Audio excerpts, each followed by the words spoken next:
International Red Cross vehicles and bulldozers arrived in Gaza City Sunday to search for the remains of Israeli hostages, marking the first time that the team's been allowed past Israel's yellow line since the ceasefire went into effect on October the 10th. Their arrival proving productive as Israel confirms it received 3 sets of remains late Sunday. The IDF says it's been working to identify the remains and confirm whether or not they belong to Israeli hostages. Families have been notified and have been escorted to the medical center. Hamas says the delay in returning remains stems from difficulty locating burial sites amid severe destruction.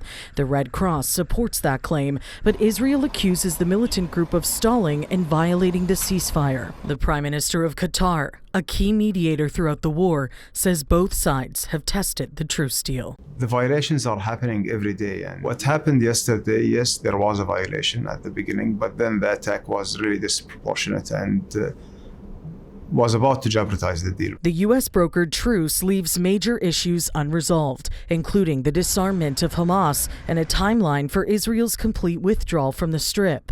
Israeli troops who remain in Gaza must keep behind the so-called yellow line, but Palestinians say that barrier is causing problems for the displaced. People are prohibited to approach. Why are they prohibited? There are homes over there, homes that are beyond the yellow line which they cannot reach. Another challenge is that the ceasefire does not clearly define who will maintain security in Gaza and how that will be achieved. We are talking about international presence, international force presence. There should be a defined mandate, and we are working together with the United States in order to define the mandate of the international forces. Jordan's King, another key negotiator, says it must be made clear whether that presence is peacekeeping or peace enforcing. Peacekeeping involves using lightly armed neutral forces to monitor a ceasefire with the consent of the parties involved, while peace enforcement uses more heavily armed forces to compel compliance. He's warning that many nations will refuse to join a U.S.-ordered enforcement mission in Gaza. Now, without providing proof, last month, U.S. President Donald Trump said he'd been in contact with countries who are willing to go into Gaza to decimate Hamas should they not stick to the terms of the truce deal.